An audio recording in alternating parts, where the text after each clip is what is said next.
Coucou tout le monde, aujourd'hui on se retrouve pour le challenge Paye ton slip de Semrine, il est bien ce livre. J'aime bien faire ce challenge parce qu'il est très simple et je vais le combiner.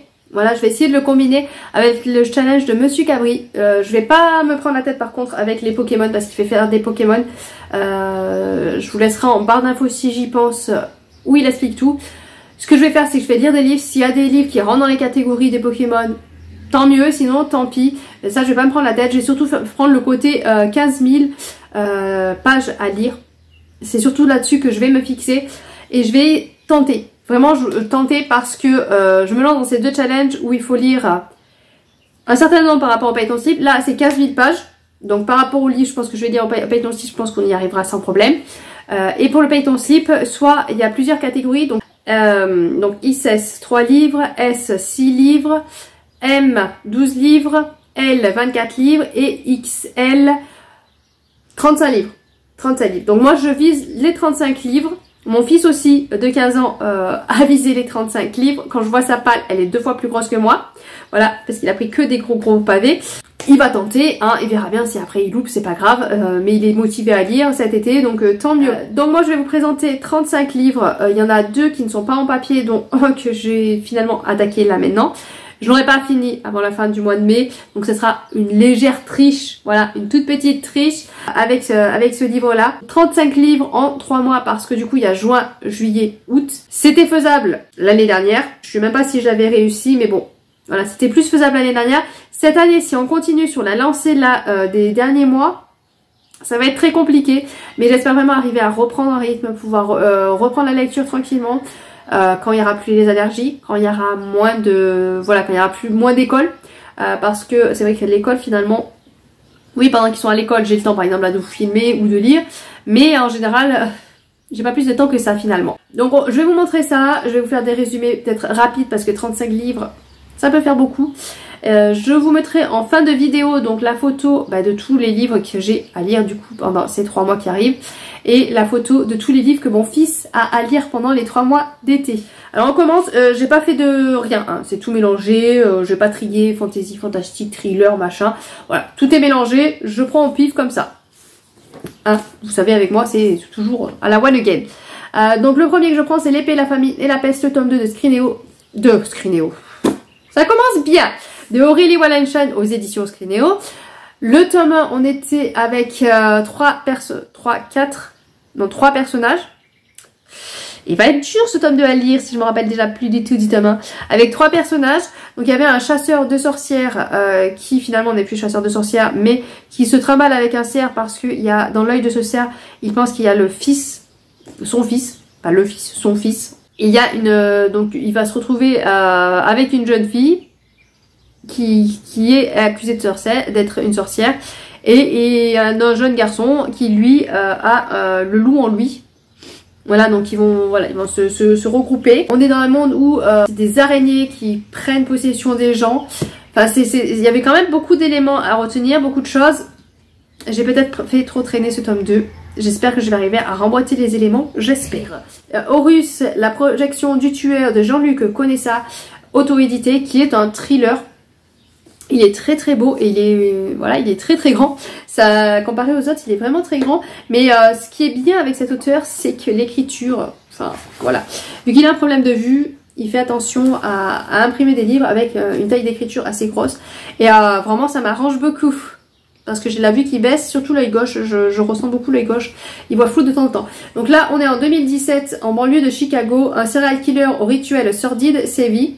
Pour faire face à l'horreur, Megan, une profileuse de la police de New York aux méthodes peu conventionnelles, est appelée pour venir en aide à Kevin, un flic usé par la vie. Le temps presse, le duo de choc va devoir s'unir. Voilà. Vite fait, hein, il y a plus que ça dedans, j'en suis sûre, mais vite fait, résumé. Tome 3 pour continuer une saga et finir une saga, c'est Fil d'or des éditions Plume Blanche de Ophélie Duchemin. Je sais pas pourquoi, j'ai décidé que les éditions passeraient en premier, mais bon, passons. C'est un gros beau bébé, mais je sais que ça se lit quand même assez vite. Ce sera la réécriture de contes ah punaise, mais c'est pas vrai, de réponses, c'est la réécriture de réponses. Donc j'ai lu rarement des réécritures de réponses, je crois même jamais. Je connais moyennement parce que j'ai vu le Disney, mais c'est tout ce que je connais de réponse. Donc bon, bah, je vais découvrir ce personnage avec ce livre-là. J'avais bien aimé le premier tome qui était sur la Belle et la Bête. J'avais finalement préféré qui était sur la Petite Sirène, alors que c'est un personnage Disney que je n'aime pas du tout. Voilà, mais finalement en lisant avec Ophélie Duchemin, j'avais bien aimé. Et donc là j'ai hâte de me plonger dans ce gros bébé. Voilà, ce gros bébé qui fait plus de 600 pages. Finalement je disais de mon fils qui prenait que des pavés, mais on n'est pas loin avec moi non plus, hein. Voilà, donc ceux qui me suivent vont se dire tu comptes lire les tomes 12, t'as pas lu le 10 et 11. Donc Les Chevaliers d'Émeraude, le tome 12 de Anna Robillard. Quand je prends au pif, de Anne, pas Anna, Anne Robillard. Quand je prends au pif, forcément, les tomes 10 et 11 sont encore là-bas, que je vous montrerai après. Voilà, donc l'objectif de cet été, c'est finir cette saga. Voilà, ça fait 2-3 ans que je vous bassine avec ça, faut que je finisse cette saga. C'est vrai que les sagas en 12 tomes, c'est... Ah mince, My Little Books... Je sais plus son pseudo. Pareil, si j'y pense, je vous laisserai parce qu'elle fait de super vidéos. J'aime beaucoup sa chaîne. Qui en parlait, elle lit beaucoup de livres jeunesse. Et elle parlait des grosses sagas, voilà, à rallonge. Elle disait 3 tomes, ça va. Plus, ça commence à être difficile. Et ça, moi, je vois, hein, 12 tomes, c'est déjà trop pour moi. Donc, voilà, j'ai quelques sagas comme ça qui font beaucoup de tomes. Et j'ai du mal à chaque fois à les finir. Pourtant, j'aime bien les personnages, j'aime bien l'univers. Mais il me faut un point final quand même au bout d'un moment. Quand c'est trop long, ça le fait pas trop. Mais là, voilà, il serait temps quand même. Il me reste 3 tomes à lire pour finir cette saga, pour savoir ce qu'il en est exactement de cette situation qui est difficile depuis des années, hein, parce que je le traîne depuis que j'ai 15 ans, je crois. Donc il serait temps que je lise enfin. Là, je vous montrerai le 10 et 11. Hein. Sinon, je compte lire La Conquête des Nébuleuses aux éditions Explora de Amandine Peters. Du coup, je sais même plus si je vous ai dit les 2 e-books que je comptais lire.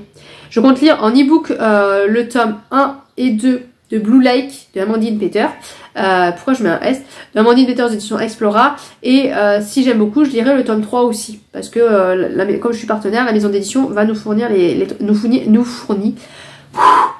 fournit les 3 tomes. Donc je lirai la trilogie. Et donc là, je compte lire le préquel de La Couleur des Nébuleuses, que j'ai beaucoup aimé cette duologie. J'ai beaucoup aimé cette duologie. Et donc voilà, je compte lire celui-là. On devait le faire en lecture commune avec Little Purple Blue, je crois. Il me semble, enfin je sais plus. On devait faire en lecture commune en tout cas. Et puis bon, j'ai eu des bugs lecture et il y a plein de lectures communes qui ont pété. Mais en tout cas, j'ai hâte de me plonger dans cette lecture. On va finir une duologie, ouais, parce qu'il faut avancer un petit peu à un moment donné dans les sagas. Je sais qu'il y en a qui duologie ne considèrent pas ça en saga, mais moi je considère ça en saga du moment qu'il y a plus d'un tome.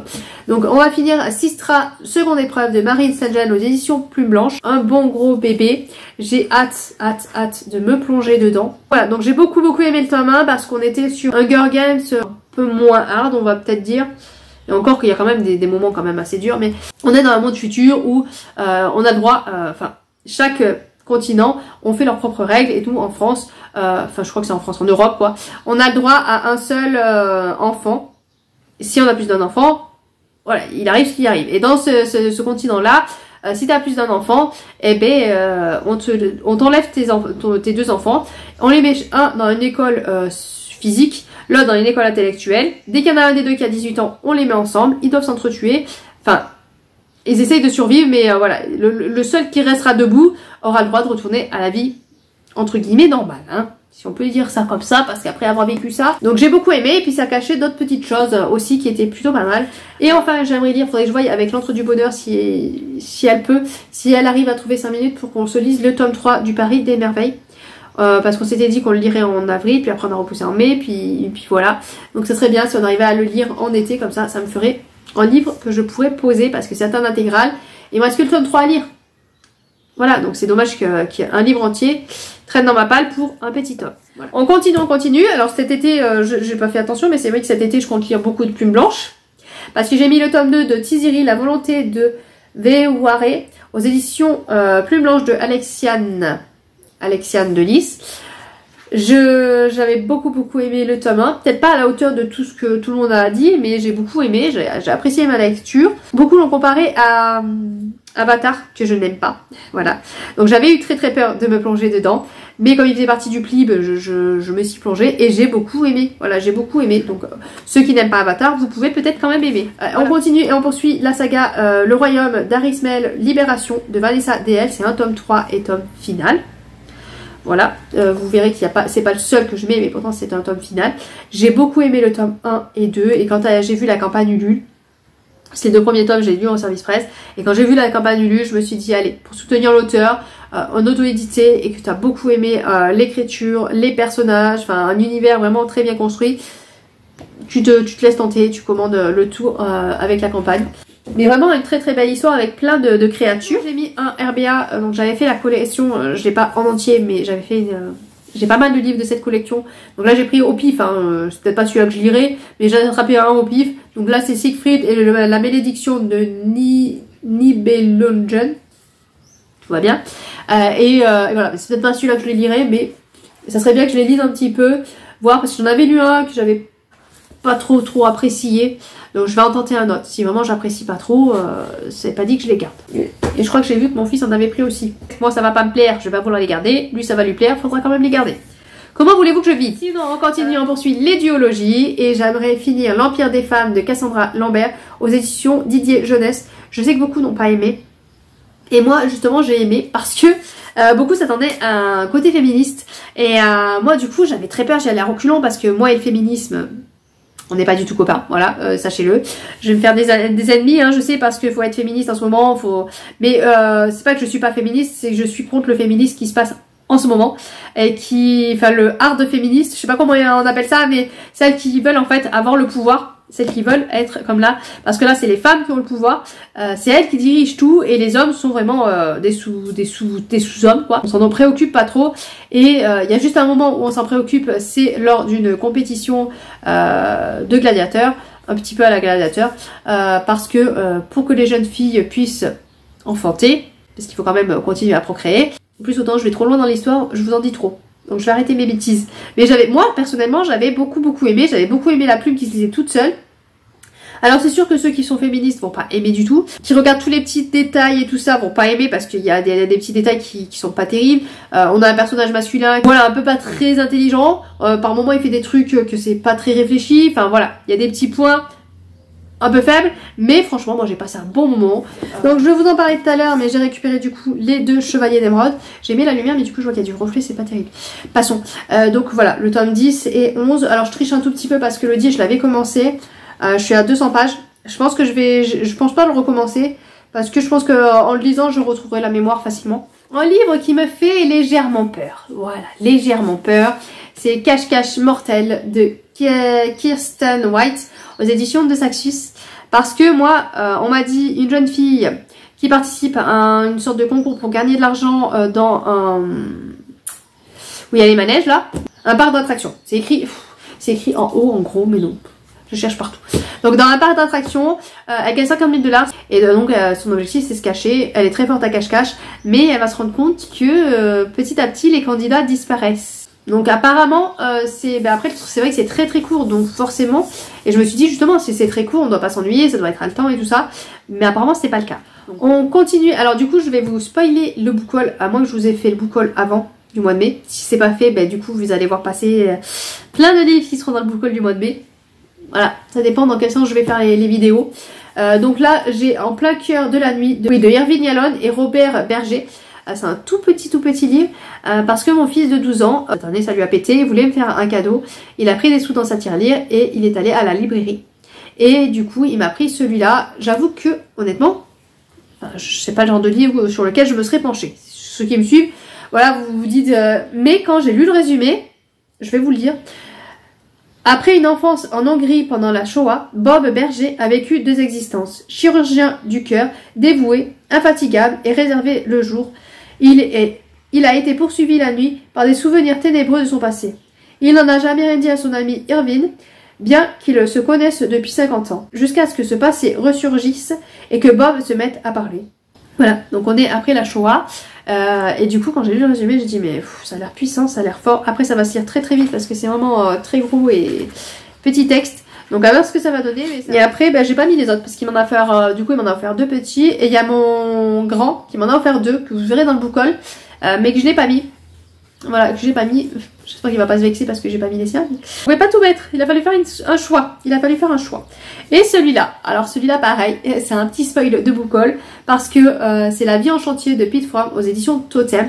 Ma belle-maman m'a offert en fait à chaque fois, là ça fait 2 ans je crois, qu'elle me donne une petite enveloppe où c'est écrit qu'elle a mis 20 € sur mon compte de la librairie. Et donc bah je me suis dit c'est l'occasion. Voilà, ça fait un moment que tu veux craquer sur Ma vie en chantier. C'est l'occasion. Là, laisse-toi tenter, vas-y. On est avec une famille, voilà, et là ma femme est enceinte, ils ont acheté une maison à retaper. Elle va aller accoucher, sauf que malheureusement, lors de l'accouchement, elle va décéder. Et donc ce papa va se retrouver avec maison en chantier à continuer et bébé, donc nouvelle vie, tout est nouveau et il va devoir gérer tout ça. Enfin bon, que des retours très très positifs et très émouvants, très touchants. Et du coup voilà, j'avais qu'une hâte, c'est de me plonger dedans. J'ai mis aussi La doublure de Melissa d'Acosta aux éditions Livre de poche. Alors craquage à cause de l'ATSEM de l'école. Non mais même les ATSEM me font craquer, ils me font acheter des livres. Non mais on va où là, on va où donc l'ATSEM de l'école parce qu'elle lit beaucoup de thrillers. Et on passait un matin, on arrive et puis elle me dit tu as lu La doublure de Melissa d'Acosta? Je fais non, j'ai beaucoup aimé ces livres mais celui-là je l'ai pas lu. Et elle me dit mais faut que tu le lises, il est sombre, il est dur, enfin il est glauque impossible. Bon ben voilà quoi, il est là, il est là. Alors j'avoue que la couverture j'aurais préféré le prendre en gros format. Mais j'ai été raisonnable, on a fait une sortie à Cultura. J'ai pris un poche. Pourquoi j'ai été raisonnable? Parce qu'on en a eu pour 250 €. Moi je me suis contentée de ça, c'était pour mon anniversaire. Les enfants à chaque fois ils abusent un petit peu hein. On continue avec Sisters qui m'a été offert pareil pour mon anniversaire par, je veux pas dire de bêtises, Emily Isakobook. Isakobook, n'hésitez pas si j'arrive parce qu'Instagram je sais pas, je pense que je peux laisser un lien de son Instagram. C'est dommage qu'elle a pas une chaîne YouTube parce que j'aime beaucoup la façon dont elle parle des livres et tout ça en story. Si jamais tu passes par là, hein, voilà, petite idée, ouvre une chaîne YouTube. Je sais pas si voilà, peut-être t'auras pas le temps, mais en tout cas, voilà, moi ça me plairait beaucoup de te suivre sur YouTube. Donc là, c'est Sister de Michelle Adams aux éditions Hauteville. Donc on est avec 2 sœurs jumelles, dont une a été abandonnée à 3 ans et l'autre, ils l'ont gardée. Et donc on va voir pourquoi ils ont gardé elle et pourquoi ils en ont laissé une l'autre. Voilà, et j'étais très curieuse. Je sais plus qui l'avait lu, qui m'a fait un retour, mais du coup ça m'a rendu très très curieuse de lire ce livre-là. Voilà, donc du coup en plus ça m'a proposé une DLC, donc si jamais, voilà, ou juin, ou juillet, ou août pour le lire, si ça te tente. Autre livre que j'ai eu beaucoup de retours. Alors forcément la couve n'est pas trop de saison, mais si jamais il fait très chaud, ça peut nous rafraîchir parce qu'il y a quand même pas mal de neige. Mais c'est Trouver l'enfant de René Denfield aux éditions Rivage. J'étais tombée dessus sur sa chaîne, elle en avait tellement bien parlé que je l'avais rajouté dans ma wishlist, puis après je l'ai enlevé, puis après je l'ai remis, enfin bon, j'ai pas arrêté avec ce livre là, mais il a l'air vraiment très très bien. Il y a 3 ans, Madison, c'est ma fille mince, a disparu dans la forêt, ça va être pas une bonne idée ça de l'appeler Madison. Certains que quelqu'un l'a enlevé, les culvers se tournent vers Naomi, enquêtrice, connue de la police, la femme qui retrouve les enfants. Voilà, donc on va être sur recherche d'enfants. Un petit qui va être fort en émotion, on est avec Résistance de Jacqueline Fleury-Marie et Jérôme Cordelier. On est avec l'autrice qui était dans la Résistance et qui va nous expliquer un petit peu comment ça se passait. Encore un livre qui va t'en tirer le cerveau je pense. Hidden Picture de Jason Rekulak aux éditions Brajlot. Donc là on est avec une jeune fille qui va faire nounou. Le petit garçon ou la petite fille je sais plus fait des dessins de plus en plus complexes. Au départ on est avec des dessins d'enfants sombres mais ça va. Enfin, comme ça, des dessins d'enfants normaux. Et puis plus on va avancer dans l'histoire, plus les dessins vont être particuliers. Voilà, et donc on va voir ce qui se passe avec ce jeune enfant. J'aimerais continuer la duologie et finir la duologie Les Décharnés de Paul Clément. Donc auto-édité. J'ai adoré le tome 1. Voilà, le tome 2, je pense que ça sera pareil parce que forcément, moi, vous me dites zombie, en fait, c'est gagné. Voilà. On continue, on est avec la dernière pile avec 35 livres. C'est long, 35 livres, c'est long. Donc j'ai pris Anne et sa maison de rêve de Lessimone Montgomery. C'est le tome 5. À chaque fois je me trompe, mais il me semble que c'est le tome 5 que je dois lire. Et que celui-là c'est le tome 5. Enfin j'ai regardé dans mon carnet pour être sûr et c'est bien celui-là que je dois lire. Donc normalement c'est le tome 5. Je l'ai beaucoup aimé. Là je vais le lire en papier. Parce que les autres je les avais écoutés en audio. Et donc là je vais tenter en papier et je vais voir ce que ça donne. J'ai peur parce que c'est vrai qu'en audio il y a beaucoup plus de choses qui passent. Donc je vais voir et j'espère que ça va passer aussi bien qu'en audio. Je compte avancer dans la saga de la Légende des 4 et là je compte lire le tome 3 de Cassandra O'Donnell aux éditions Flammarion Jeunesse. J'ai beaucoup aimé le tome 1 et 2, ça se lit très très vite, ça se lit tout seul. Donc je vais lire ça. Comme ça, peut-être que j'achèterai le 4 dans la foulée, hein, mon fils sera content. J'aimerais bien avancer dans Surnaturel, donc là c'est le tome 1 partie 2 des éditions Inception de I.J. Swat. C'est bien, heureusement, j'ai toute la saga en ma possession. Hein. Passons, je dis ça parce que la maison d'édition me gave un petit peu, mais voilà. Donc j'ai hâte de continuer, voir ce que ça va donner. C'est un gros beau bébé, écrit tout petit, mais ça se lisait quand même pas mal, assez vite. Et j'espère que j'ai pas oublié trop d'éléments de l'histoire, parce que c'est vrai que là, il n'y a rien qui me revient, j'avoue. Les amitiés fantômes de Morgan Stankiewicz aux éditions Goaté. Je pense que ça se dit comme ça, que j'ai reçu. Voilà, j'ai pas demandé ce livre-là. J'étais étonnée quand je l'ai reçu. Mais je remercie encore la maison d'édition et l'auteur parce que je pense que ça vient quand même pas mal de l'auteur. Donc là, on est meilleure amie de Nora. Ivy décède subitement. En pleine dépression, Nora est invitée à faire le tri dans les affaires de son amie. Elle y redécouvre une liste de 10 choses à faire avant la mort, rédigée au lycée et jamais menée à bout. Sur un coup de tête, elle décide de réaliser les défis de cette liste. Un peu de fraîcheur après tout ça, on va lire un Grimaldi, on va lire Plus grand que le ciel de Virginie Grimaldi aux éditions Flammarion. Je sais pas du tout de quoi il parle, voilà, mais c'est Virginie Grimaldi. Et depuis quelques années, je prends toujours les nouvelles sorties de cet auteur et je les lis. Donc on va se plonger à l'aveugle dedans. Voilà, j'avais pas vu, il y a une dédicace, bon pas faite à la main, mais voilà, une dédicace quand même. On reste un petit peu dans la fraîcheur avec Karen Ponte sur scène de Karen Ponte aux éditions Fleuve. Voilà, pareil, j'ai pas lu le résumé, mais forcément pareil, Karen Ponte, je l'achète automatiquement et j'ai hâte de me plonger dedans aussi. Ça va être un vent de fraîcheur après tous les thrillers que je prévois. Qui a tué le concierge? Donc là, c'est Histoire de palier, le tome 1, le dernier Rago. Donc de plusieurs auteurs, c'est Karine Carville qui a regroupé une dizaine d'auteurs lors d'un stage d'écriture, je crois, si je me trompe pas. Et donc j'avais participé à la campagne Ulule et donc j'ai le livre là. Je ne l'ai pas encore lu mais j'ai participé à la campagne Ulule du tome 2. Mais je suis sûre que ça va me plaire, hein, je suis sûre. Voilà, donc on est dans un hôtel, il y a eu un meurtre et on recherche le coupable, je crois, dans tous les gens de l'immeuble, si je ne me trompe pas. Je vous disais voilà que je finissais la saga Les Royaumes d'Arismel et il y a 2 petites nouvelles qui étaient dans la campagne Ulule en cadeau avec. Donc je vais lire ces 2-là. J'avoue, c'est un peu de la triche parce que je les compte comme livres, mais ils sont vraiment tout petits, mais c'est pas grave. Ça me fera des points et des livres rapidement lus pour avancer, comparé à d'autres qui sont énormes. Je veux absolument lire le tome 2. Donc là, c'est Des amours sans époque de Jean-Luc Conessa. C'était avec ce tome 1 que j'avais découvert l'auteur. Donc faut absolument que je lise le tome 2. Voilà, c'est tout, c'est incalculable. On lit le tome 2 cet été. Et enfin, le dernier, et normalement le 35e, si j'ai bien compté, mais autant il y en a plus ou il y en a moins, hein, mais normalement, on est dans les 35. Donc c'est Les yeux nuits de José Carli aux éditions Berlia. José Carli, j'avais lu un de ses livres chez Inception que j'avais beaucoup aimé. Donc voilà, je sais que la plume est très, très agréable à lire. Et j'ai hâte de replonger dans une de ses aventures. Là on est en 1995, Kurt Cobain a disparu depuis peu. Henry est un lycéen solitaire qui fait le désespoir de ses parents. Il faut dire que chez les Morval, le savoir est tradition. Agrégé, maître de conférences, académicien, on est érudit de père en fils depuis des générations. Henry, lui, n'a aucun intérêt pour les études, ses seules passions sont les cinémas d'épouvante et le rock. Il rêve de devenir un grand réalisateur de films d'horreur. Voilà, et donc un soir, en rentrant du lycée, l'adolescent est lui-même confronté à la véritable horreur, il est victime d'une embuscade et j'ai hâte de me plonger dedans et de voir ce que va donner cette histoire. Donc voilà tout ce que je prévois de lire en juin, juillet, août. Je pense que je vois un très très grand. Voilà, je pense que je vois un peu trop gros, mais sait-on jamais, peut-être que cet été on aura l'occasion de se poser et de lire. Je croise les doigts parce que vraiment, si déjà j'arrive à en lire la moitié, ça serait déjà très bien. Parce que actuellement, voilà, on n'a pas trop le temps et ça va être compliqué. Mais c'est vrai que j'aimerais bien, voilà, en combinant le challenge de Monsieur Cabri et voilà, il est bien ce livre, en essayant au moins de lire 5000 pages. En essayant au moins de lire 5000 pages, juin, 5000 pages juillet et 5000 pages août, ça devrait me faire quand même pas mal avancer dans cette pile.